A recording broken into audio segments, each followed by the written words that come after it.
So welcome everybody. We are on focus question number 2.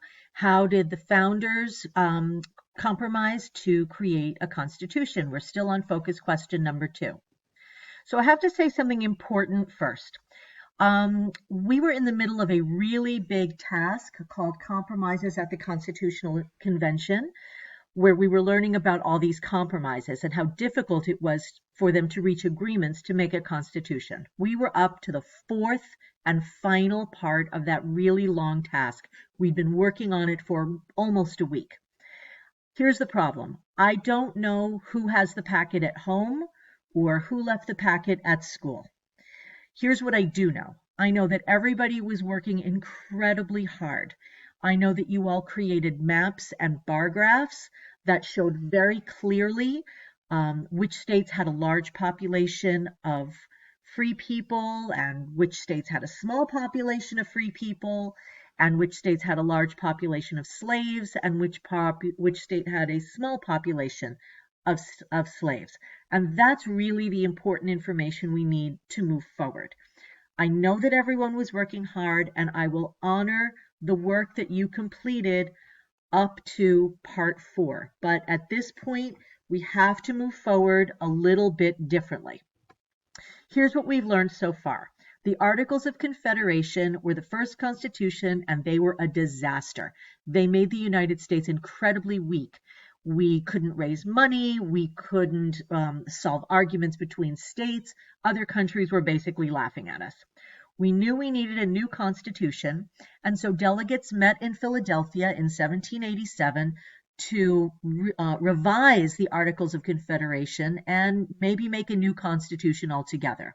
Immediately, they started to argue about what was best and what was fair for everyone, and they had lots of different agreements. Lots of disagreements over what was fair.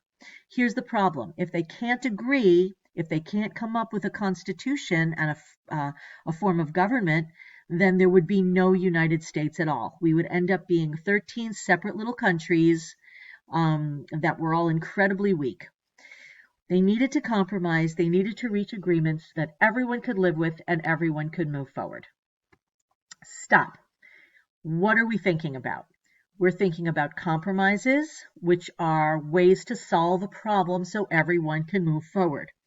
Problem and solution. This is a very common pattern in social studies that we learn about a problem and a solution.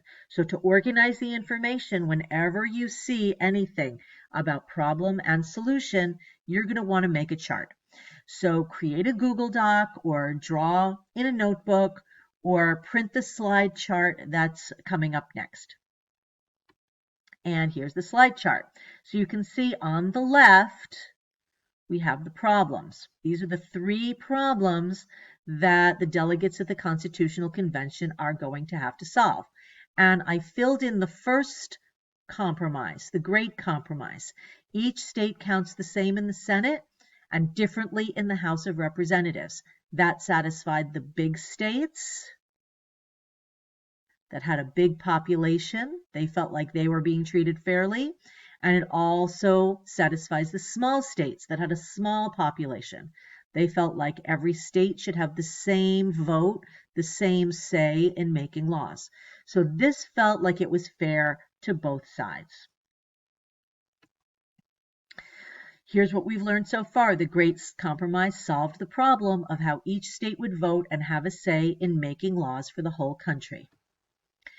Because of the Great Compromise, we have 2 parts of our Congress.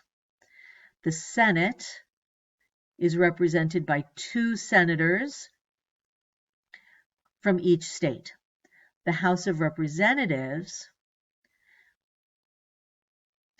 is based on the number of people who live in each state. So a state that has a large population will have more representatives in the House of Representatives. Your job now is to find out about the second problem and the compromises that they had to make to solve it. The second problem was about whether or not slaves should count. Some states, like Virginia, Maryland, and South Carolina, had lots of slaves. Other states had few, like Pennsylvania, or no slaves at all, like Massachusetts? Should slaves count in a state to give them more representatives in Congress and more power for that state to make the laws that they like?